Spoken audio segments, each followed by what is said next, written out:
This conference will now be recorded. बिस्मिल्लाहिर्रहमानिर्रहीम rabbi इश्रह ली सदरी व यस्सिर ली अमरी वहलुल उक़दतम मिन लिसानी यफ़क़हू क़ौली या अय्युहल्लज़ीना आमनु तक़ुल्लाह व क़ूलू क़ौलन सदीदन युस्लिह लकुम अमालकुम व यग़फ़िर लकुम ज़ुनूबकुम। अल्लाह ताला कुरान पाक में फरमाते हैं कि जो शख्स सीधी बात किया करेगा, क़ौलन सदीदन, कहा गया कि बात सीधी किया करो, युस्लिह लकुम अमालकुम, तो मैं तुम्हारे अमाल सीधे कर दूंगा, व यग़फ़िर लकुम ज़ुनूबकुम, और तुम्हारे गुनाहों को भी माफ़ फरमा दूँ। अल्लाह ताला रमज़ान स्टार्ट हो रहा है, हमें इस पर अमल करने की हिम्मत अता करे और हमारी दुनिया आखिरत बेहतर करे। शुएब बेटा, मेरी आवाज़ आ रही है और स्क्रीन आपके साथ शेयर हो रही है? जी सर, आ रही है, आवाज़ भी आ रही है और स्क्रीन भी शेयर हो रही है, लेकिन थोड़ी थोड़ी डिस्टॉर्शन भी आ रही है साथ। अच्छा जी। बाकी ततहीर, आपको बेटा, आपके साथ भी यही मामला जी है या आपको ठीक आवाज़ आ रही है? सर, मुझे तो आवाज़ ठीक आ रही है। अच्छा, फिर वो ज़रा उसका मसला हो सकता है नेटवर्क का। अच्छा जी, हमने अल्हम्दुलिल्लाह लास्ट लेक्चर में चैप्टर 1 स्टार्ट किया था और चैप्टर 1 के अंदर हमने जो कहा था कि इसके अंदर 3 चीज़ें मौजूद हैं। वो है, एक, पहली चीज़ कि उसका जो स्टेटस है, रेजिडेंशियल पर्सनल स्टेटस, कि what is meant by a person mean individual, AOP and company. और इंडिविजुअल जो है वो सैलरीड भी हो सकते हैं, नॉन सैलरीड भी हो सकते हैं। इनका जो हमें एग्जाम के अंदर न्यूमेरिकल मिलेगा, वो न्यूमेरिकल के जो रेट्स हैं, टैक्स रेट्स, हमें एग्जाम में मिल जाएंगे। बी पार्ट इस चैप्टर के अंदर जो बात डिस्कस हो रही है वो बहुत इम्पोर्टेंट, वो है रेजिडेंशियल स्टेटस के। आज इसके ऊपर हम बात करेंगे कि रेजिडेंट और नॉन रेजिडेंट से क्या मुराद है और उसके चेंज होने से क्या फ़र्क पड़ेगा। तीसरी चीज़ इसके अंदर जो है वो है टैक्स ईयर। ठीक, हमने जो इससे पहले एक काम किया था कि टैक्स लाइबिलिटी कैसे कंप्यूट की जाएगी, उसमें हमने पहला स्टेप ये किया था कि हम उसमें प्रोफाइल लिखेंगे, पर्सन का नेम, उसका प्रोफाइल लिखा जाएगा। स्टेप नंबर 2 में हम उसकी टोटल इनकम कैलकुलेट करेंगे और उसमें से डिडक्टेबल अलाउंसेस अगर हुए तो वो माइनस करेंगे to reach at taxable income.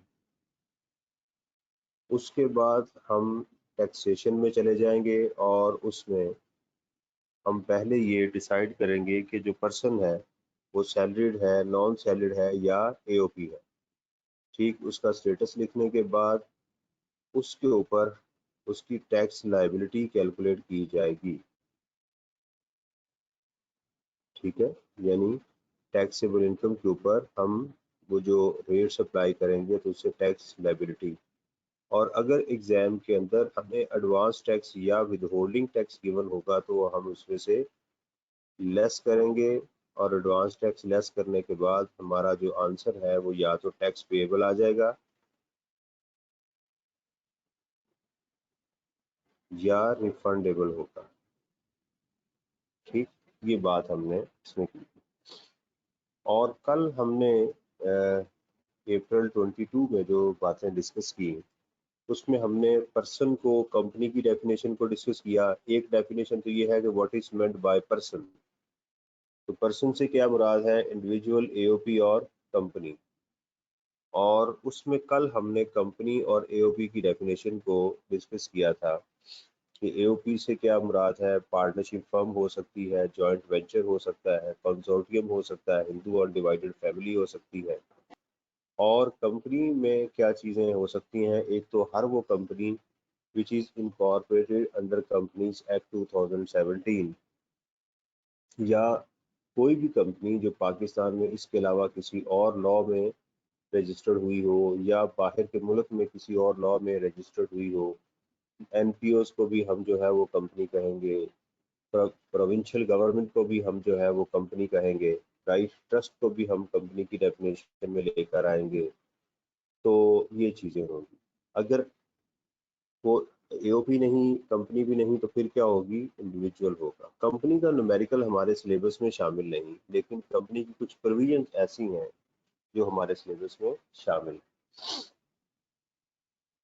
चलिए आज हम बात करेंगे रेजिडेंशियल स्टेटस की, ये रेजिडेंट और नॉन रेजिडेंट कौन होता है। ठीक है जी,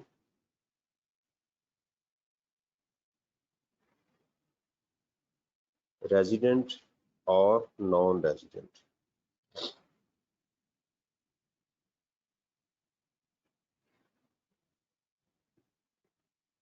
रेजिडेंशियल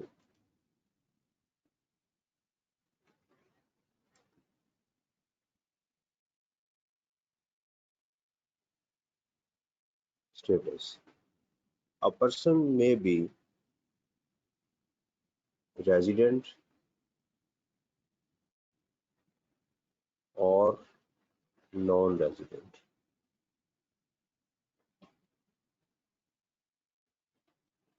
ठीक, एक पर्सन जो है वो रेजिडेंट भी हो सकता है और नॉन रेजिडेंट भी हो सकता है। अब सवाल ये पैदा होता है कि क्यों लॉ ने, मकसद क्या है।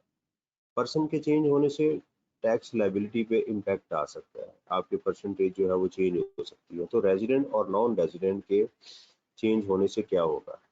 देखिए पहला क्वेश्चन तो ये है कि रेजिडेंट और नॉन रेजिडेंट कहते किसको है। एक तो ये है कि रेजिडेंट और नॉन रेजिडेंट किसको कहते हैं, एक सवाल तो ये है इसके अंदर।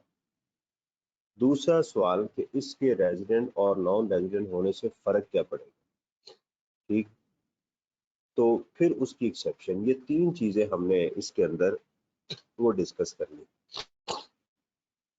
सबसे पहले तो हम ये देखते हैं कि रेजिडेंट और नॉन रेजिडेंट क्यों पढ़ाया जा रहा है, आपके सिलेबस में क्यों शामिल है, उसकी रीजन क्या है।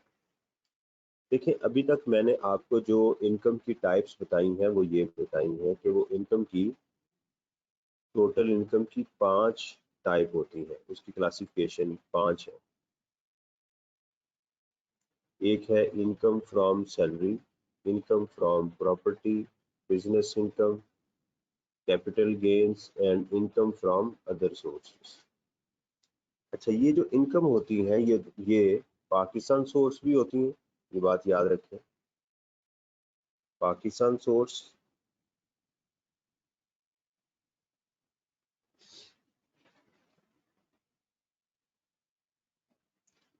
and as well these are foreign source.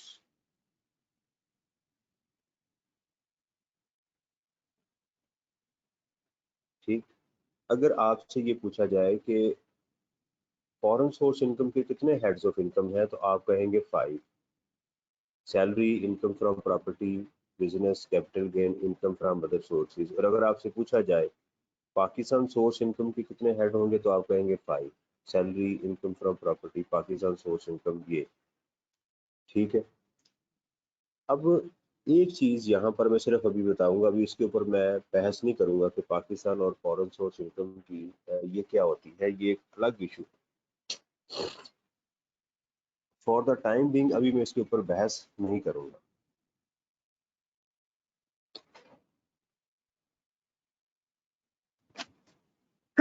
शुक्र।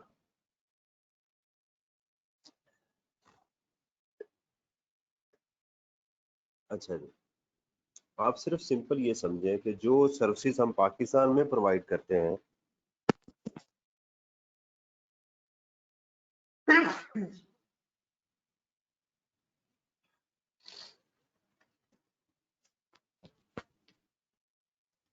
जैसे इस वक्त मैं आपको टीचिंग कर रहा हूँ, तो ये मेरी क्या है, पाकिस्तान सोर्स इनकम।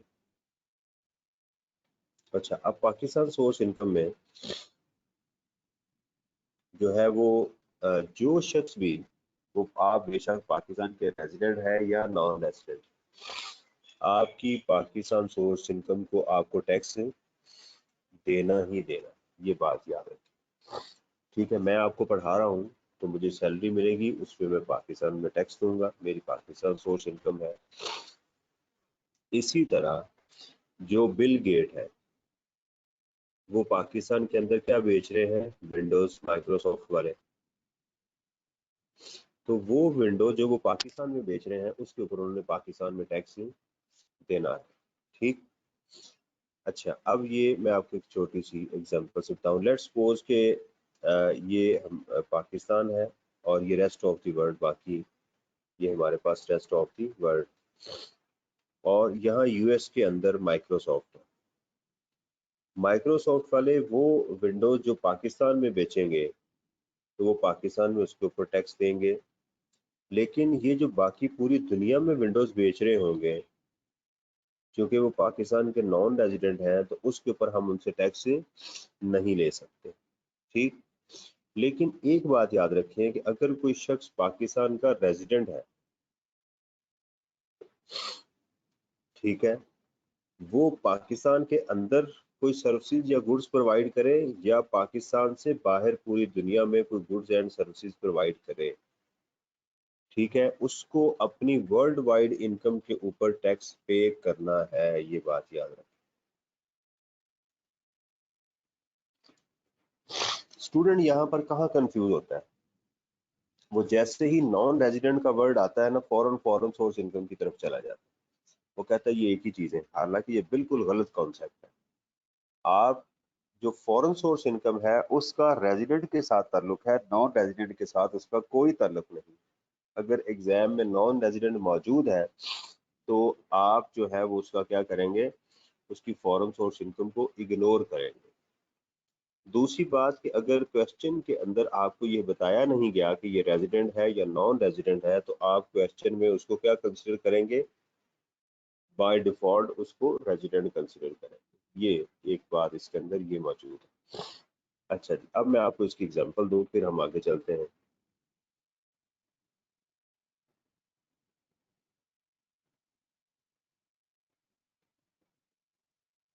देखें, दो लोग हैं, एक है मिस्टर ए और एक है मिस्टर बी। मिस्टर ए जो है वो रेजिडेंट है और मिस्टर बी जो है ये नॉन रेजिडेंट, और इनकी कुछ इनकम की डिटेल है, जैसे इनकम फ्रॉम सैलरी है इनकी, ये पाकिस्तान सोर्स इनकम से इनकी 100, इनकी भी 100। इसी तरह इनकी बिजनेस इनकम मौजूद है पाकिस्तान से, इनकी 200 मिस्टर ए की और मिस्टर बी की भी 200। ठीक, इसी तरह इनकी कुछ फॉरेन सोर्स इनकम भी मौजूद है,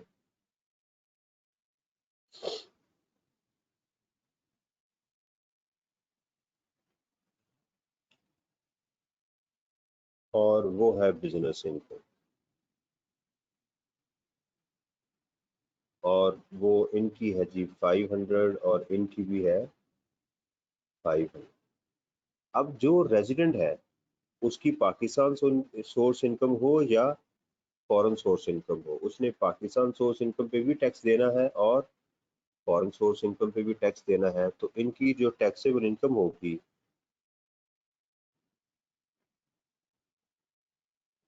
वो हो जाएगी 800। लेकिन जो नॉन रेजिडेंट है उसका याद रखें कि उसने अपनी फॉरेन सोर्स इनकम पे टैक्स नहीं देना, उसने सिर्फ पाकिस्तान सोर्स इनकम पे टैक्स देना है। तो इसकी मिस्टर बी की टैक्सेबल इनकम कितनी होगी, 300।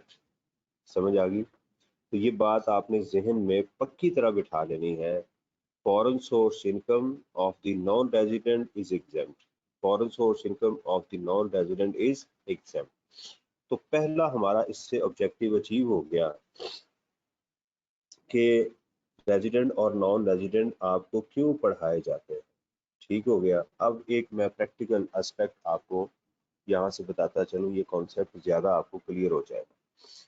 देखें, मियाँ नवाज शरीफ जो है वो पाकिस्तान के रेजिडेंट है, और जो उनका बेटा हसन नवाज है वो पाकिस्तान का नॉन रेजिडेंट। ठीक, मैं नेशनैलिटी की बात नहीं कर रहा, दोनों पाकिस्तान के नेशनल है या नहीं है, हमारा रेजिडेंशियल स्टेटस के साथ उसका कोई लेना देना नहीं। शनाख्ती कार्ड इस बात को डिसाइड नहीं करेगा, CNIC, पासपोर्ट ये डिसाइड कभी नहीं करेगा कि आप पाकिस्तान के नेशनल है या नहीं। अब देखें कि मियाँ साहब से ये बार बार इमरान खान ये क्वेश्चन कह रहा था कि आपकी पाकिस्तान से बाहर इनकम है। मियाँ साहब कहते थे कि नहीं वो मेरी इनकम नहीं, वो किसकी है, हसन नवाज की है। वो जो फॉरेन सोर्स इनकम तुम कह रहे हो ना ये मेरी है, ये मेरी नहीं, ये हसन नवाज की है। लेकिन आपने कभी टीवी चैनल के ऊपर ये नहीं कहते सुना होगा कि इमरान खान कह रहा है ये हसन नवाज की है, क्योंकि इमरान खान को पता है कि अगर मैं कहूँगा ये हसन नवाज की है, हसन नवाज तो नॉन रेजिडेंट है और नॉन रेजिडेंट की पाकिस्तान में फॉरेन सोर्स इनकम तो एग्जेम्प्ट है। अंडरस्टैंड? तो इसलिए जो इल्ज़ाम लगाया जा रहा था वो ये था कि मियाँ साहब आपकी ये इनकम है, जो आपकी फॉरेन सोर्स इनकम है असल में हसन नवाज की नहीं, वो आपकी है, वो पैसा यहीं से गया हुआ है। और यही बात अदालत के अंदर, कोर्ट के अंदर प्रूव की जा रही थी कि वो जो पैसा है यहीं से लॉन्च हुआ है, उधर पाकिस्तान से बाहर। समझ आ गई? इसलिए हसन नवाज जो है वो कभी भी अपनी फॉरेन सोर्स इनकम के ऊपर जो है वो टैक्स नहीं देगा, और उसकी सारी इनकम है ही पाकिस्तान से बाहर फॉरेन सोर्स इनकम, इसलिए उसे इसके ऊपर टैक्स भी नहीं देगा। ठीक होगी बात? ये एक बात आपने अपने जहन में बिठा लेनी है, पल्ले से बांध देनी। सर अब जी बेटा, सर जो आपने अभी एग्जांपल दिया ए और बी वाली, तो इसमें जो फॉरेन सोर्स है उसमें एक दूसरे कंट्री में भी टैक्स देना पड़ेगा और अपने कंट्री में भी टैक्स देना पड़ेगा। बेटा मैं जब तक देखो ना, एक तो मैं पढ़ा रहा था, आपने मुझे दरमियान में ड्राई दिया एकदम से। मैं जब कहा करूँ ना कि मेरे से क्वेश्चन पूछ लें, उस वक्त आप पूछ लिया करें। ठीक है ना? ये जो सवाल आपने किया है ना, ये हमारा इसका भी एक जवाब है। ठीक है ना? लेकिन जब मैं कहूँगा ना फिर आपने मेरे से पूछना है। ठीक है, मैं उसी जी की सर। आप टेंशन ना लें, मैं उसी की तरफ आ रहा हूँ। मुझे पता है कि आपके जहन में बहुत सारे क्वेश्चन हैं, ये जब तक क्वेश्चन जनरेट नहीं होंगे आप सीख नहीं सकेंगे। और अगर आपके जहन में ये क्वेश्चन जनरेट हो रहे हैं तो इसका मतलब ये है कि मैं आपको पढ़ाने में कामयाब हो रहा हूँ। यही तो चीज़ है जो सर हमने मुझे जनरेट लगा कि आप दूसरा टॉपिक डिस्कस करना शुरू हो गए, इस वजह से मैंने कहा पूछ लूं। कोई बात नहीं, ठीक है। शुरू में भी मैंने आपको बताया था कि इनकम टैक्स के अंदर अगर मैं थोड़ा सा निकल जाऊंगा अपने रास्ते से तो मैं टॉपिक को छोड़ के किसी और टॉपिक में चला जाऊंगा, फिर वो बात जो है वो कहीं से कहीं, जैसे मैंने आपको कहा कि फॉरेन सोर्स और पाकिस्तान सोर्स जो इनकम है ना, ठीक है, मैं अभी इसको डिस्कस नहीं करूंगा, सिर्फ मैंने एक एग्जांपल दी आपको, वो मैंने आपको बताया। ठीक है? अच्छा, अब दूसरा एक सवाल तो ये हो गया। दूसरा क्वेश्चन हमारा इसमें ये होता है कि भाई ये कैसे पता चलेगा कि रेजिडेंट है या नॉन रेजिडेंट।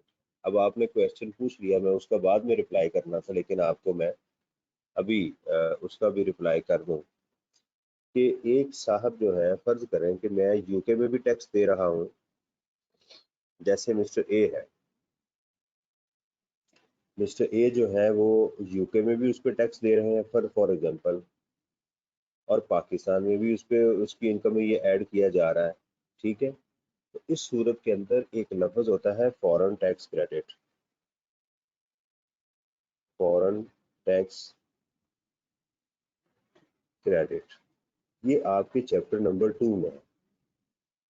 ठीक, उसमें जाके आपको हम डिटेल से मैं इसका पढ़ाऊंगा। अगर आप इससे पहले सीखना चाहते हैं कि ये फॉरेन टैक्स क्रेडिट क्या होता है, तो वो मेरी उसके ऊपर वीडियो है मेरे चैनल के ऊपर, उसको जाके आप टैक्सेशन सिस्टम ऑफ पाकिस्तान का जो पार्ट 2 है ना उसको देख लें, उसके अंदर मैंने इसको एक्सप्लेन किया। अगर आप पहले इसको सीखना चाहते हैं किसी वजह से, लेकिन उसको मैं चैप्टर 2 में जाके वो डिस्कस करूँगा। ठीक है? अच्छा जी, अब बी पार्ट ये है कि ये पहला ए पार्ट में कोई क्वेश्चन है तो आप मेरे से पूछ लें कि सिर्फ इतनी बात मैंने बताई कि रेजिडेंट और हमारी जो इनकम है, जो 5 हेड्स हैं, ये पाकिस्तान सोर्स से भी होते हैं और फॉरेन सोर्स से भी होते हैं। ठीक हो गया? अगर एग्जामिनर आपको कुछ नहीं बताएगा तो आप उस इनकम को क्या कंसिडर करेंगे कि ये पाकिस्तान सोर्स इनकम है। फॉरेन सोर्स इनकम के साथ वो आपको मेंशन करेगा कि ये फॉरेन सोर्स इनकम है। अगर एग्जाम में ना बताया कि ये पर्सन रेजिडेंट है या नॉन रेजिडेंट है तो आप उसको क्या समझेंगे कि ये रेजिडेंट है। सिर्फ अभी आपको इतना पता होना चाहिए कि रेजिडेंट की वर्ल्ड वाइड इनकम टैक्स होगी, जबकि नॉन रेजिडेंट की सिर्फ पाकिस्तान सोर्स इनकम जो है वो नॉन रेजिडेंट की टैक्स होगी। ठीक है, अच्छा जी, एक तो अब हमारा क्वेश्चन नंबर 2 आ रहा है कि रेजिडेंट और नॉन रेजिडेंट जो है ये कैसे पता चलेगा कि एक पर्सन रेजिडेंट है या नॉन रेजिडेंट। अच्छा, अब पर्सन से क्या मुराद है, पहले जरा इसके दोबारा उसी पॉइंट के ऊपर आते हैं कि what is meant by a person.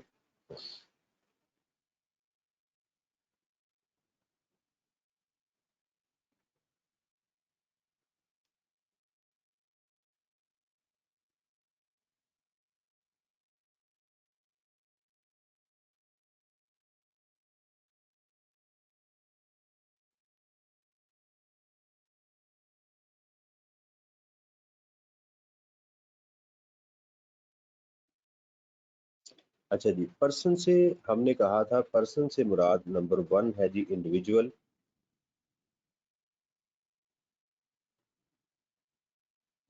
ठीक, AOP association of person and company.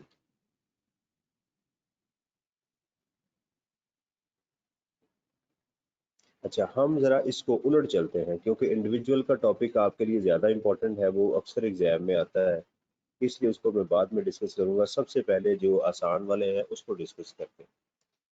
देखिए, कंपनी का उन्होंने लॉ ने हमें 2 क्राइटेरियाज बताए। उन्होंने कहा जी 2 रीजंस हो सकती हैं कि कंपनी पाकिस्तान में रजिस्टर्ड हो। Number 1, if a company is incorporated in Pakistan, if a company is incorporated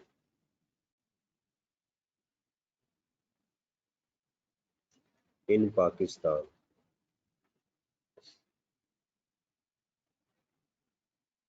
अगर कोई कंपनी पाकिस्तान में इनकॉर्पोरेट हुई यानी पाकिस्तान में रजिस्टर्ड है, ठीक है, कारोबार दुनिया के जिस मर्जी हिस्से में कर रही है, अब उस कंपनी को हम क्या कहेंगे कि वो पाकिस्तान की रेजिडेंट कंपनी है। अब वो क्वेश्चन नहीं कर सकते, ठीक होगी बात। या दूसरा लॉ ने क्राइटेरिया बता दिया, और इट्स मैनेजमेंट एंड कंट्रोल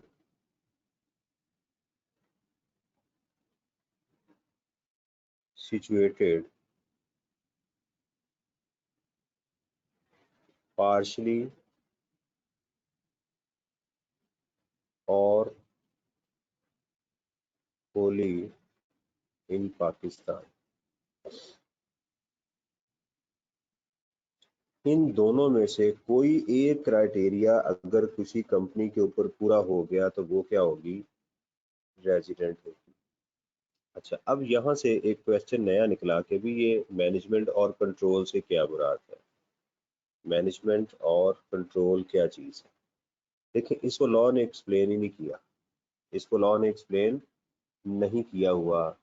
तो सवाल ये है, क्या मुझे पता होना चाहिए, मुझे भी पता नहीं होना चाहिए। क्या पेपर में वो पूछेगा मैनेजमेंट एंड कंट्रोल का हिस्सा भी नहीं पूछेगा, तो इसकी वजह क्या है, फिर उसने इससे मुराद क्या है। ठीक है, पहली बात तो मुझे पता ही नहीं होना चाहिए इसका कि ये मैनेजमेंट एंड कंट्रोल क्या है। मुझे सिर्फ एग्जाम में अगर पूछा जाए कि how you can say that what is a company is resident और नॉन रेजिडेंट, तो आप उसमें सिंपल ये लिखेंगे, if a company is incorporated in Pakistan और its management and control situated partially or wholly इन पाकिस्तान। बस इतना आपने लिखना है इसके अंदर। लेकिन ये केस जो था वो सिंध हाई कोर्ट में डिसाइड हुआ था, सिर्फ आपकी तसल्ली के लिए मैं आपको बता दूं। उसके अंदर उन्होंने ये बात कही थी कि अगर कोई कंपनी पाकिस्तान में इनकॉर्पोरेटेड नहीं, तो ये कैसे पता चलेगा कि उसका मैनेजमेंट और कंट्रोल पाकिस्तान में सिचुएटेड है। उन्होंने कहा कि उसका ऐसे पता चलेगा कि अगर उसकी तमाम बोर्ड ऑफ डायरेक्टर्स की मीटिंग किसी साल पाकिस्तान में हो तो फिर वो कंपनी पाकिस्तान की रेजिडेंट उस साल के लिए कहलाएगी। अंडरस्टैंड। देखें, अगर तो पाकिस्तान में इनकॉर्पोरेट हो गई फिर तो वो ताहयात जब तक कंपनी बंद नहीं होगी वो पाकिस्तान की रेजिडेंट ही होगी। लेकिन अगर कोई कंपनी पाकिस्तान में इनकॉर्पोरेट नहीं हुई, वो यूके में इनकॉर्पोरेट हुई है, वो यूएस में इनकॉर्पोरेट हुई है, वो इंडिया में इनकॉर्पोरेट हुई किसी और मुल्क में, तो वो किसी साल पाकिस्तान की रेजिडेंट कंपनी हो सकती है और किसी साल पाकिस्तान की रेजिडेंट कंपनी नहीं भी हो सकती। अंडरस्टैंड? ये बात जो है हमें पता होनी चाहिए। अब पाकिस्तान में हमने तो ऑडिट में आज तक कभी ऐसी कंपनी नहीं देखी जो पाकिस्तान में इनकॉर्पोरेट ना हुई हो और उसके बोर्ड ऑफ डायरेक्टर्स को कोई ख़ास प्रॉब्लम हुई हो कि जी हमने तमाम मीटिंग पाकिस्तान में ही जाके करनी है और उन्होंने की हो। हमारी नज़र में तो ऐसा कोई सिलसिला नहीं हुआ। बहरहाल, तो ये उसकी एक चीज़ थी। दूसरी चीज़ है कि एओपी किसी पार्टनरशिप फर्म का कैसे पता चलेगा?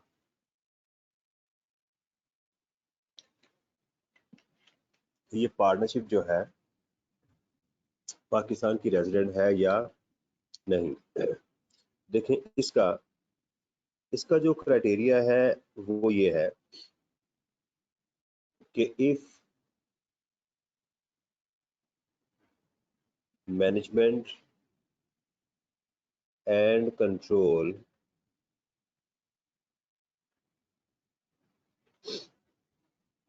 partially or wholly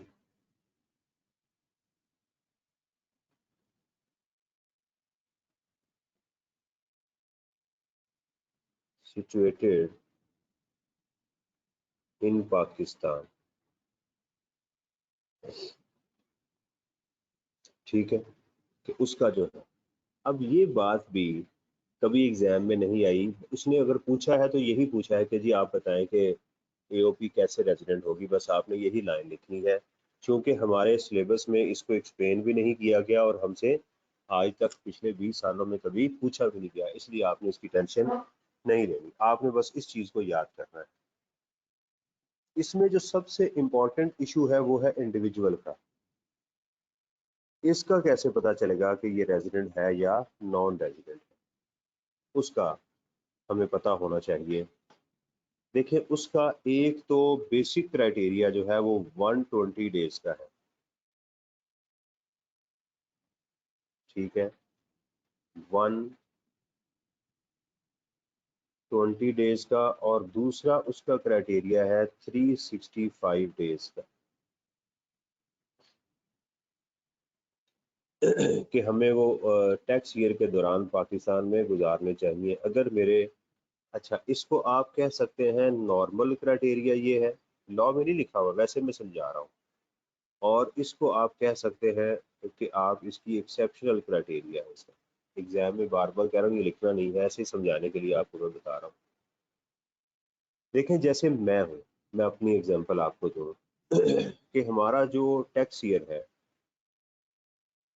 जो अभी स्टार्ट हो रहा है, अभी जो एंड हो रहा है हमारा, ये एंड हो रहा है जाके 30 जून 2020 को, और ये स्टार्ट हुआ था 1 जुलाई 2019 को, ठीक।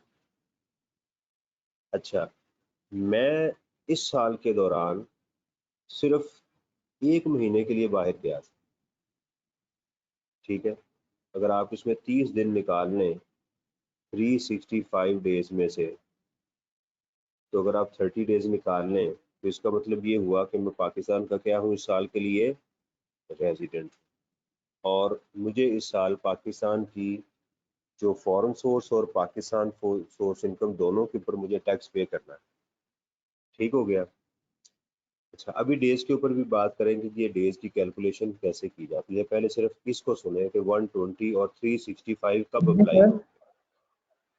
बेटा एक मिनट, मैं ये कंप्लीट कर लूँ फिर मैं आपसे पूछूंगा, फिर मुझे आपने उसका करना, ठीक है। मैं आपको आंसर सर करूंगा, यही बात आप जी जी।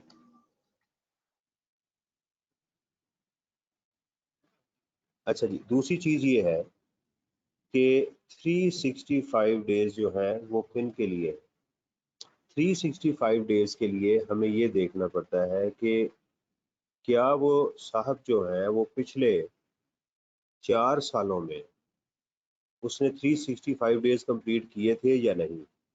कितने 365 डेज उसने कंप्लीट किए थे या नहीं, कितने लास्ट 4 ईयर्स में।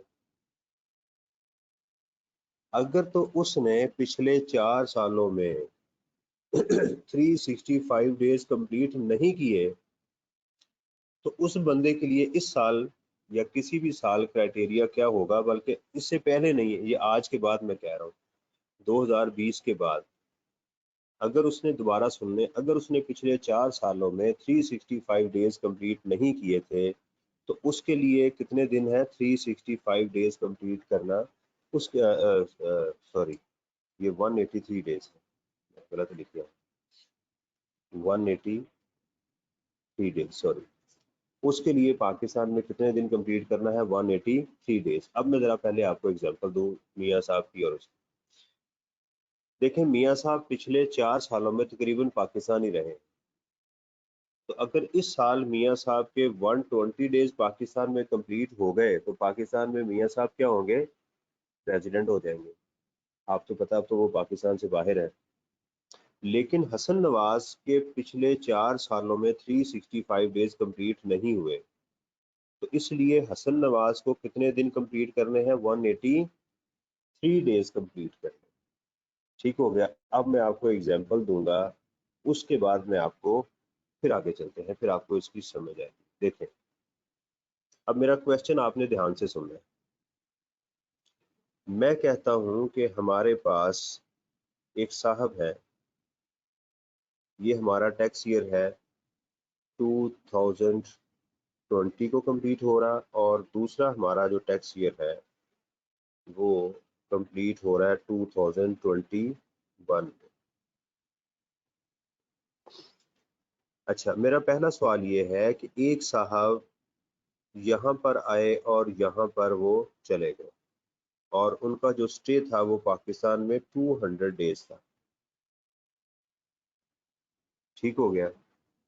और दूसरा सवाल मेरा ये है कि ये मिस्टर ए थे और एक थे मिस्टर बी, वो पाकिस्तान में इधर आए और इधर से वो चले गए, और उनका स्टे था पाकिस्तान में 150 डेज।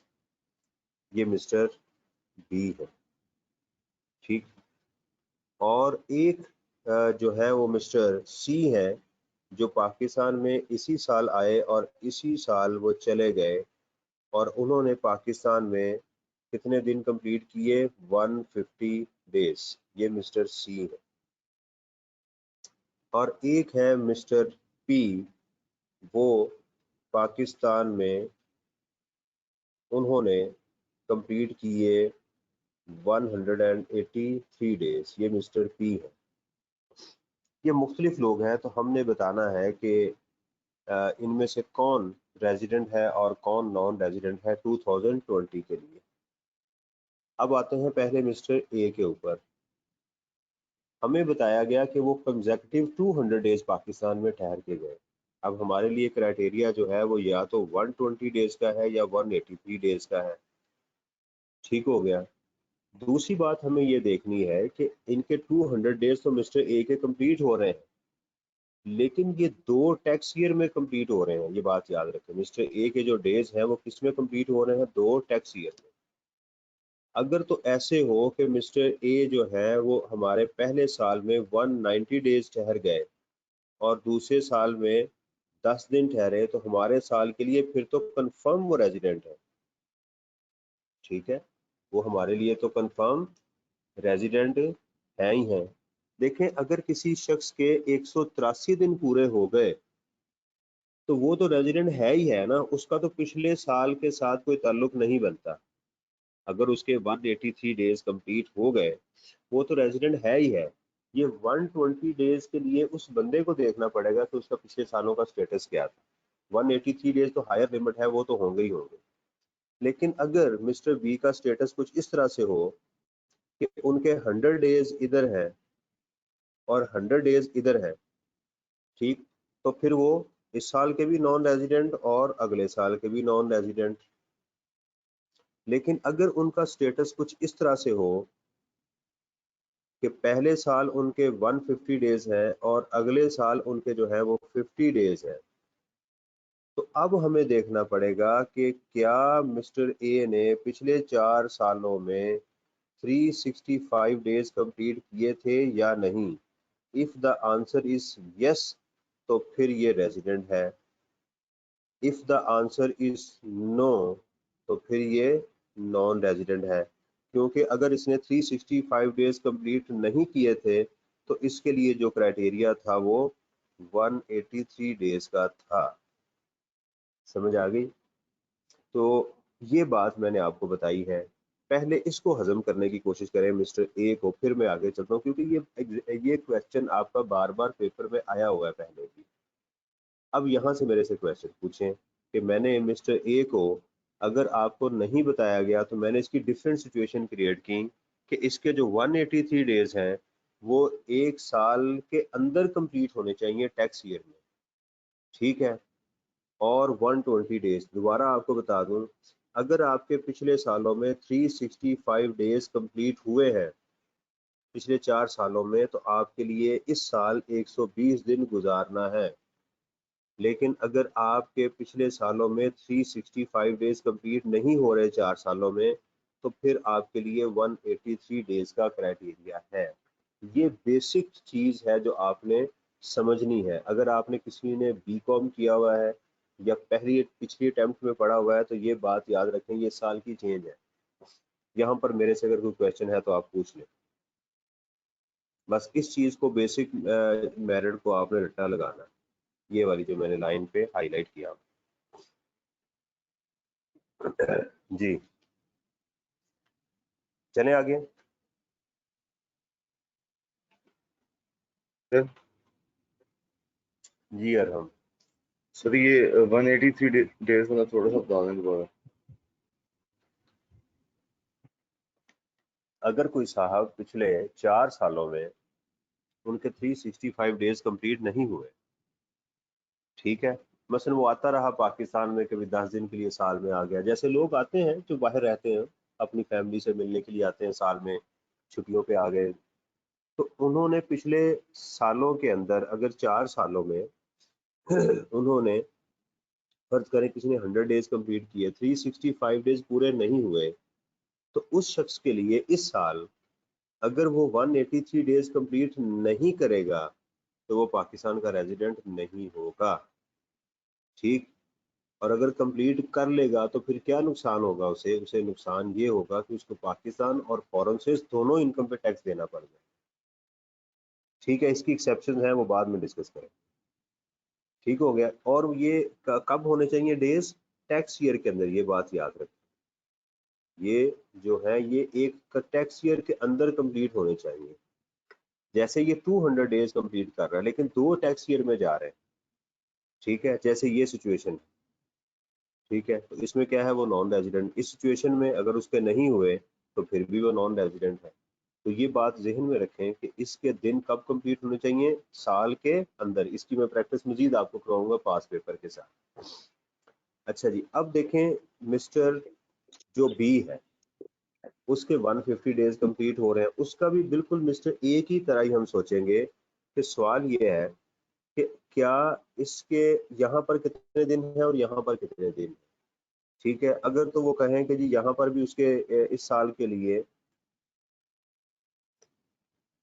उसके यहाँ पर उसके जो है वो 100 डेज हैं और 50 इधर है, तो दोनों सालों में उसके ना तो 120 कंप्लीट हो रहे हैं ना उसके 183 हो रहे हैं, तो वो दोनों सालों के लिए नॉन रेजिडेंट है।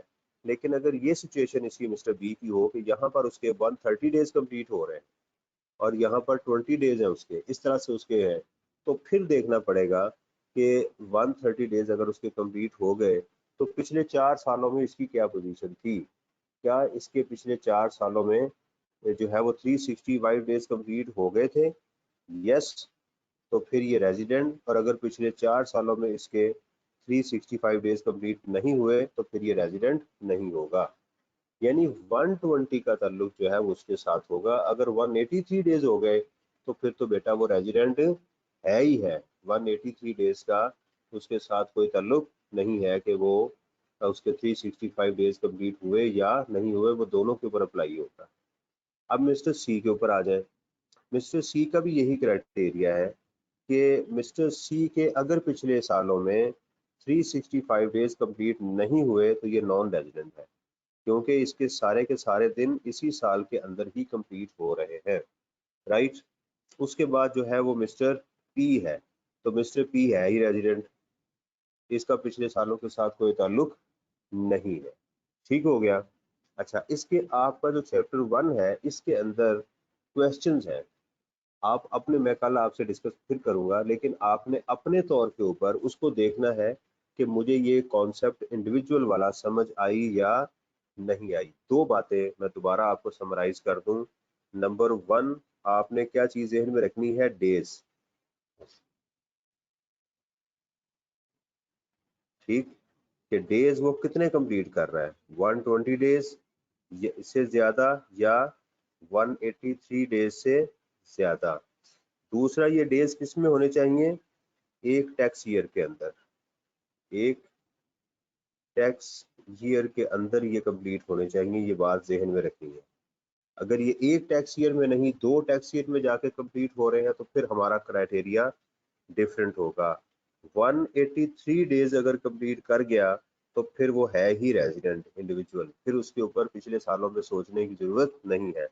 लेकिन अगर उसके 120 डेज है तो फिर उसका डिपेंड करेगा पिछले 4 सालों में क्या उसने 365 डेज कंप्लीट किए या यस या नो, तो उस पे होगा। अगर उसने कंप्लीट कर लिए 120 डेज तो वो पाकिस्तान का रेजिडेंट, और अगर उसने नहीं किए तो फिर वो पाकिस्तान का नॉन रेजिडेंट, ठीक हो गया। ये मैंने समरी आपको दी है। आप जरा किताब से इसको देखते हैं कि किताब में इसका क्या लिखा हुआ है, ताकि आपको पढ़ने में भी आसानी हो। एक्सक्यूज मी जी जी सर, आपने रेजिडेंटल स्टेटस ऑफ कंपनी उधर आपने लिखवाया है मैनेजमेंट एंड कंट्रोल होली और पार्शली सैचुरेटेड इन पाकिस्तान, वो होली नहीं सॉरी आएगा? जी, वो होली है, सॉरी, उसमें भी मैंने वो पार्शली लिखवा दिया, सॉरी। कंपनी के लिए सिर्फ होली का वर्ड है, उसमें पार्शली नहीं है, वो पार्शली का वर्ड इसके साथ। थैंक यू वेरी मच, मैं उसको मिस जो है ना वो इंटरप्रेट कर। अच्छा जी, ये देखें यहाँ पर जो पैरा नंबर 3 है, ये देखें, ये लिखा हुआ है residential status of a company, section 83। A company incorporated in Pakistan, provincial government and local government are resident without any condition. Provincial government हो, लोकल गवर्नमेंट हो, वो हमेशा रेजिडेंट होगी। Other companies, that is company incorporated outside Pakistan, is resident if control and management of the affairs is situated wholly in Pakistan in the tax year, तो वो हमारे लिए क्या होगी, रेजिडेंट होगी। ये पैरा आपने याद करना है, ये आपके एग्जाम के लिए ज़रूरी है, ठीक हो गया। ये मैं लिख देता हूँ, ये आपकी एग्जाम टिप्स है, इसको भी आपने याद करना। अच्छा जी, उसके बाद इसमें residential status of AOP, para number 4, ये भी आपके एग्जाम के लिए इंपॉर्टेंट है, इसको भी आपने रटा लगाना है। AOP shall be considered as resident। देखें, लॉ में जो वर्ड यूज होता है नॉर्मली वो शेल का यूज होता है, विल का यूज नहीं होता। अंग्रेजी में आपको पता होगा कि शेल से मुराद होता है enforceable. Resident if control and management of the affairs is situated Holi और पार्शली, इसके साथ होली और पार्शली का वर्ड यूज हुआ है। तो पास पेपर के अंदर ये एग्जामिनर ऐसे ही वर्ड यूज करेगा या आपसे पूछ लेगा। इस पैरा 4 को भी आपने याद कर लेना, ठीक हो गया। अब आ जाते हैं इंडिविजुअल के ऊपर। ये जो आपके residential status of an individual है, यहाँ पर देखिए मैंने फाइनेंस एक्ट 2020 जो है ना वो लिखा हुआ है, ये फाइनेंस एक्ट 2019 था, ये उसमें चेंजेस आई थी। ये आपके लिए वेरी वेरी इंपॉर्टेंट है, वेरी VVIP कॉन्सेप्ट है, इसको ज़रा ध्यान से आपने वो पढ़ना। Residential status for tax purpose has no relationship with nationality और डोमिसाइल, ये बात ज़हन में रखें, इसका नेशनैलिटी के साथ कोई ताल्लुक। मिस्टर माइकल वो पाकिस्तान के नेशनल नहीं है, उनका क्राइटेरिया जो है वो डेज के साथ है। Residential status of an individual is based on number of days he is physically present in Pakistan during a tax year. अच्छा, आप कहेंगे सर जो इंडिविजुअल है वो तो सैलरीड और नॉन सैलरीड होता है, उससे क्या कोई फर्क पड़ेगा? The answer is no. इसके साथ वो सैलरीड हो या नॉन सैलरीड हो, उसका ताल्लुक टैक्स के साथ है। ये बात याद रखें, सैलरीड और नॉन सैलरीड का जो ताल्लुक है वो बेटा टैक्स के साथ है, उसके रेजिडेंशियल स्टेटस के साथ कोई ताल्लुक नहीं है। इंडिविजुअल जो है उसको ऐसे ही देखा जाएगा। Therefore, a foreigner can also be a resident person for Pakistan tax purposes. On the other hand, a Pakistan national may become non-resident for tax purposes. A person may be resident person in one tax year and may be non-resident person in other tax year. ये सारी बात law में नहीं लिखी हुई, मैं आपको पहले बता दूं। ये एक्सप्लेनेशन है। ये क्या है?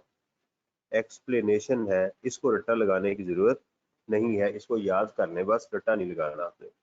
ये है चीज जो आपने याद करनी है, ये वाली चीज जो इधर आ रही है। An individual would be resident if one of the following criteria is fulfilled. Number 1, 183 days और more days in a tax year, वो फिजिकली प्रेजेंट होता है। तो आप इसमें लिखेंगे इफ अ पर्सन स्टेज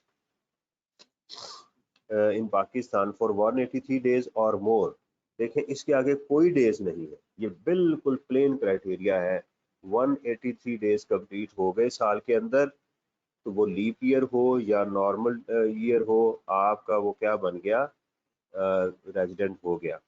अब उसका टैक्स ईयर, ये normal tax year for example वो स्टार्ट हो रहा है 1 जुलाई से 30 जून तक, तो इसमें उसके 183 डेज कंप्लीट होने चाहिए। अगर उसके पास कोई स्पेशल टैक्स ईयर है जो हम आगे जाके पढ़ेंगे, लेट्स सपोज वो 1 जनवरी से 31 दिसंबर को जाके क्लोज हो रहा है, तो वो उसी के अंदर उसके होने चाहिए। यानी जो भी उसका टैक्स ईयर है उस टैक्स ईयर के अंदर उसको कंप्लीट होने चाहिए। और अगर एग्जाम में टैक्स ईयर नहीं बताया जाएगा तो उसको हम नॉर्मल ही ट्रीट करेंगे। अब ये क्राइटेरिया जो है ये है अमेंडमेंट 120 और more days in a tax year and 365 days, ये देखिए, और more days in a proceeding 4 tax years.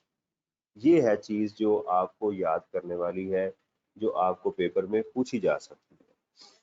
A government employee posted abroad, ये वर्ड क्या है? Posted abroad in the tax year is resident irrespective of his physical stay. अगर आपसे ये पूछा जाए एग्जाम में कि एक साहब क्या ऐसा पॉसिबल है कि वो पाकिस्तान में ना 120 डेज कंप्लीट करे और ना 183 डेज कंप्लीट करे, फिर भी वो पाकिस्तान का रेजिडेंट हो, तो आप कहेंगे yes, a government employee posted abroad in the tax year is resident irrespective of his physical stay in Pakistan. इससे एक नया सवाल पैदा होता है कि क्या हर गवर्नमेंट का एम्प्लॉय पाकिस्तान का रेजिडेंट होता है, वो जहां मर्जी दुनिया में रहे? The answer is no. ये शर्त है कि उसकी पोस्टिंग बाहर हुई हो। मैं आपको इसकी एग्जांपल दूं। हमारे एक दोस्त हैं वापडा में, तो वो छुट्टियां लेके बाहर चले गए हुए हैं किसी काम के लिए। तो अब जो है वो गवर्नमेंट के एम्प्लॉय तो हैं लेकिन पोस्टेड नहीं हुई उनकी, वो तो छुट्टियां लेकर गए हुए। अंडरस्टैंड? तो उनको हम रेजिडेंट कंसिडर नहीं करेंगे। अगर वो इस साल पाकिस्तान में 365 डेज कंप्लीट नहीं 183 डेज कंप्लीट नहीं करेंगे तो पाकिस्तान के नॉन रेजिडेंट हो जाएंगे। समझे? 120 डेज सॉरी, क्योंकि उनके पिछले सालों में 365 डेज कंप्लीट हो चुके हुए। अंडरस्टैंड? तो ये है। और इसमें क्या क्वेश्चन पेपर में आ सकता है, ये भी पूछा जा सकता है कि क्या ये पॉसिबल है कि एक पर्सन पाकिस्तान में 183 डेज से ज्यादा ठहरे और पाकिस्तान का रेजिडेंट ना हो? क्या ऐसा पॉसिबल है? तो आप कहेंगे yes, if a person stage in Pakistan for more than 183 days but that days are being completed in 2 different tax years, तो फिर भी वो पाकिस्तान का पॉसिबल है कि रेजिडेंट ना हो, क्योंकि 183 डेज वो एक टैक्स ईयर में कंप्लीट नहीं कर रहा। उसका टोटल स्टे तो पाकिस्तान में जो है वो 183 डेज से ज्यादा है, लेकिन एक टैक्स ईयर में नहीं है। देखें, इसके लिए जो शर्त है वो क्या है? किसी एक टैक्स ईयर में कंप्लीट होना चाहिए। तो इस एरिया के ऊपर जो मैं जोर दे रहा हूँ उसके ऊपर मल्टीपल क्वेश्चन एग्जाम में पूछे गए हैं, और आपकी किताब के अंदर चैप्टर 1 के अंदर इसकी बेतहाशा क्वेश्चन पड़े हुए हैं जिसको हम डिस्कस करें। अब आ गई जी बात डेज की, कि ये डेज कैसे कैलकुलेट किए जाएंगे। ठीक, अब देखिएगा, इसमें जो असल चीज है वो ये है, कहते हैं जी part of the day. Part of the day से क्या मुराद, 1 मिनट भी आप आगे, फॉर एग्जांपल आज के दिन 23 अप्रैल को आपको बोर्डिंग मिल गई और उसके ऊपर स्टैंप लगी हुई है 12:05 की, ठीक है, या आप पाकिस्तान से चले गए आज सुबह और आपकी एग्जिट हो रही है 12:10 की, तो आज के दिन कितनी टाइम रहे आप पाकिस्तान में, 10 मिनट, तो ये आपका पूरा दिन गिना जाएगा। Part of the part of a day that an individual is present in Pakistan counts as a whole day, including a day of arrival, a day of departure, right? A public holiday, a day of leave, a day that the individual's activity in Pakistan is interrupted because of strike, lockout, ये देखें आजकल जो lockdown हुआ है, और delay in receipt of supplies, वो भी दिन शामिल किया जाएगा। वो ये नहीं कह सकता कि जनाब मैं लॉकडाउन हो गया था, मैंने तो वापस जाना था, जहाज ही नहीं चल रहे थे। हाँ, ये प्रैक्टिकली पॉसिबल है कि कमिश्नर उसकी बात को मान ले, तो कहे कि हाँ वाकई इसकी बड़ी मजबूरी थी तो इसने जाना था, लेकिन लॉ के अंदर ये बात लिखी हुई है कि अगर लॉकडाउन हो गया तो आप फंस गए पाकिस्तान के अंदर, तो फिर जो है वो आप पाकिस्तान के रेजिडेंट हो जाएंगे। तो हमें दुआ करनी चाहिए कि काश किसी टाइम पे बिल गेट पाकिस्तान में आ जाए और क्या हो, यहाँ लॉकडाउन हो जाए और पाकिस्तान में वो क्या करे, 183 डेज कंप्लीट कर ले, तो हमारे वारे न्यारे हो जाएंगे। वो कैसे कि पूरी दुनिया की उसकी जो इनकम है वो पाकिस्तान में क्या हो जाएगी, टैक्स हो जाएगी, और बस अल्लाह और खैर सल्ला। बहरहाल तो ये ऐसे मजाक की बात कर रहा था। अच्छा, इसके अंदर उसने फिर कहा a holiday spent in Pakistan, अगर आप छुट्टियां गुजार रहे हैं बिफोर, ड्यूरिंग और after any activity in Pakistan, तो साहब थे पाकिस्तान आए कारोबार करने के लिए, ठीक है, उसके बाद उन्होंने सोचा कि जी नारायण कागान नांगा पर्वत को देखने जाना है मैंने, इसके बाद मैंने नॉर्दर्न एरिया में सैर करनी है, कराची के साहिल को देखना है, तो वो 20-25 दिन फिरते रहे। तो वो दिन भी, यानी बात करने का मकसद ये है कि उसका पाकिस्तान में प्रेजेंट होना किसी भी वजह से वो गिना जाएगा, मासवाए एक चीज के, वो है इन ट्रांजिट। सिर्फ एक एक्सेप्शन कि अगर कोई साहब पाकिस्तान आ ही नहीं रहे थे, वो उन्होंने पाकिस्तान से असल में शटल लेनी थी, ट्रांजिट फ्लाइट थी उनकी, या वो पाकिस्तान को क्रॉस कर रहे थे, मसलन वो अफगानिस्तान से चले और पाकिस्तान को क्रॉस करके उन्होंने इंडिया जाना था, लेकिन यहाँ पर जो है वो लॉकडाउन हो गया, उनको रोक लिया गया यहाँ पे। अब वो बंदा यहाँ पर पूरा साल भी ठहरा रहेगा, क्योंकि वो पाकिस्तान उसने ठहरना नहीं था, उसने तो आगे जाना था। कोई बाय एयर आ रहा है यहाँ पर, जो है ना वो जो एरोप्लेन है वो हाईजैक हो गया, यहाँ पर ठहर गया, तो वो दिन यहाँ पर सिर्फ शामिल नहीं किए जाएंगे। सिर्फ एक एक्सेप्शन, बाकी तमाम के तमाम दिन जो है वो शामिल किए जाएंगे। ये चीज भी आपके लिए बड़ी इंपॉर्टेंट है, ये बात, दिस इज ऑल्सो VVIP, ये ठीक है जी। अच्छा, अब इसके मैं एक दो क्वेश्चन, अभी हमारे पास 7-1 मिनट है, मैं आपको वो क्वेश्चन करवाता हूँ, उससे आपको मजीद समझ आएगी कि इसको कैसे करना है।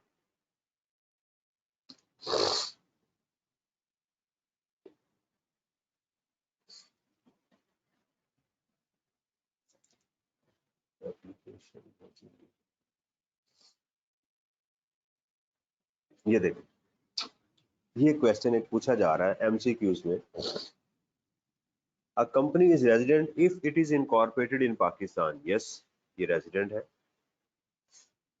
Whole of its control is in Pakistan, तो ये भी रेजिडेंट है अगर उसका कंट्रोल पाकिस्तान में है, ठीक है। Majority of its directors are resident in Pakistan, ये कोई क्राइटेरिया नहीं है। All of its directors are resident of Pakistan, ये भी उसका कोई क्राइटेरिया नहीं है। शर्त यही है या तो वो इनकॉर्पोरेट हो या उसका कंट्रोल पाकिस्तान में मौजूद हो, ठीक है जी। अब फिर आता जी 7वां question, a resident company is a company which is controlled managed wholly from outside Pakistan but incorporated in Pakistan. देखें, इनकॉर्पोरेट हो गई तो वो तो रेजिडेंट होगी ही होगी जहां से मर्जी उसका कंट्रोल हो। कंट्रोल्ड और manage partly in Pakistan in that tax year but incorporated outside Pakistan, ये नहीं होगी। Coated on stock exchange in New York stock exchange नहीं होगी। नन ऑफ द अबव, ये भी गलत। तो एक आंसर इसका ठीक है, वो क्या है? ए। अच्छा जी, उसके बाद देखते हैं कि ये इसने क्या पूछा है।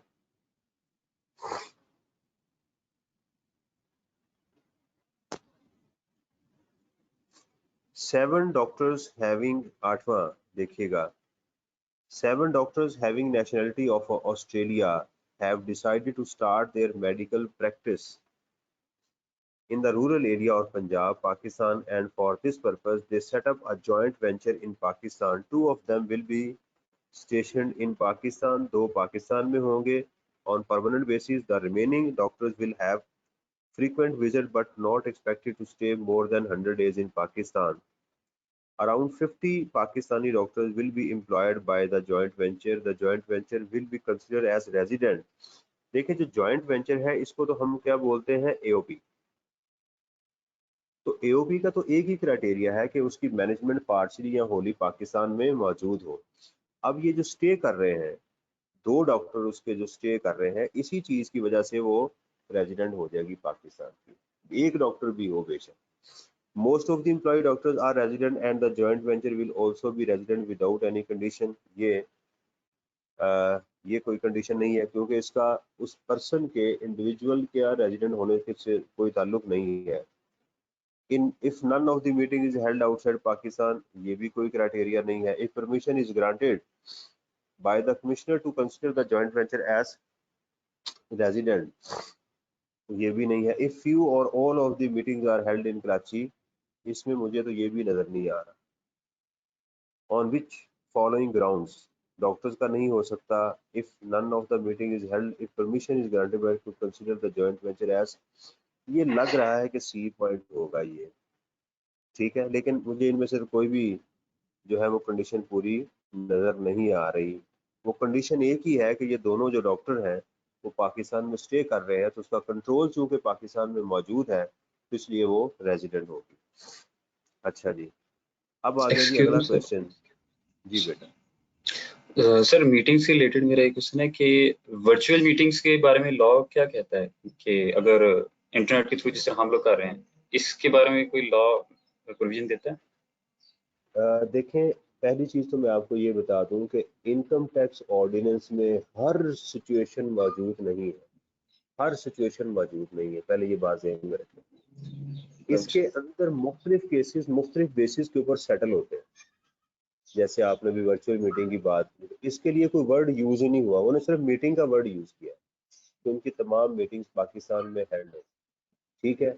इसके बाद होता ये है कि जब कोई साहब अपना चीज पुटअप करते हैं, तो आप अगर कभी टैक्स डिपार्टमेंट के केसेस देखें तो शायद लाखों केसेस इस वक्त पेंडिंग पड़े हुए हैं। वो पेंडिंग क्यों है? क्या लॉ के अंदर कोई खराबी है? नहीं, खराबी नहीं है कि नई सिचुएशन क्रिएट हो जाती है। उसके अंदर लॉ ने कमिश्नर को सेक्शन 109 के अंदर एक पार दी गई है कि आप ये डिसाइड कर सकते हैं कि ये क्या सिचुएशन है। अगर आप वहां से हार गए, आप कहते हैं जी नहीं मैं मुतमिन नहीं हूँ, ये गलत लॉ की इंटरप्रिटेशन कर रहे हैं, मेरे मुताबिक ये है, तो फिर क्या होगा? फिर आप उसके बाद ट्रिब्यूनल में चले जाएं, कमिश्नर के पास चले जाएं, अपील में चले जाएं, ट्रिब्यूनल में चले जाएं, हाई कोर्ट में चले जाएं। आप देखें बाज़ औक़ात लॉ के अंदर क्या चेंज आती है कि जी फुल स्टॉप को ख़त्म करके कॉमा लगा दिया गया, ठीक है, और कॉमा को ख़त्म करके सेमी कॉलन लगा दिया गया, ठीक है। इसी तरह फुल स्टॉप को ख़त्म करके ये क्या चेंज होती है? क्योंकि उसकी इंटरप्रिटेशन में कहीं प्रॉब्लम आ रही होती है, तो पंक्चुएशन में चेंज की जाती है। इसी तरह डिडक्टेड की बजाय कहते हैं जी लफ्ज़ डिडक्टेड की बजाय चेंज करके लॉ में लिख दिया गया आइंदा से डिडक्टेबल होगा। इससे क्या मुराद है कि इसकी इंटरप्रिटेशन में कहीं इशू आया था जिसकी वजह से उसको चेंज किया गया। और फिर बाज़ औक़ात उसकी एक्सप्लेनेशन आती हैं, SROs आते हैं, सर्कुलर्स आते हैं, तो उसको मज़ीद एक्सप्लेन करने के लिए। इसी वजह से तो लॉ हर साल चेंज होता है। जैसे अब वर्चुअल मीटिंग्स हुई हैं क्योंकि लॉकडाउन हुआ है, तो हो सकता है कि अगले साल, इस साल जो बजट आए उसके अंदर इसका वर्ड यूज़ किया जाए वर्चुअल का, क्योंकि इस दफ़ा आपकी पूरी दुनिया में सबसे ज्यादा ऑनलाइन बिजनेस इस वक्त जो है वो रन सही हो रहे हैं, क्योंकि लोग घरों में बैठे हुए हैं, मीटिंग्स हो रही हैं, जैसे मैं आपको पढ़ा रहा हूँ, इसके ऊपर कोई क्वेश्चन उठेंगे कि कैसे किया जाए, तो मॉडिफिकेशन तो होगी इसके अंदर। फिलहाल हमारे लिए ऐसा नहीं है, और जो चीज़ होती है एग्जामिनर उसको क्लियर करता है, जहाँ कोई एजम्पशन लेनी होगी वो मैं आपको बता दूंगा, उसके मुताबिक इसको करेंगे। ठीक है जी, हमारी क्लास का टाइम थैंक यू। एंड हो गया है। जिसका कोई क्वेश्चन है वो क्लास में रहे, मैं 10 मिनट बैठूंगा, और जिसका कोई क्वेश्चन नहीं वो क्लास को लीव करके अपनी क्लास को अटेंड कर सकता है जी।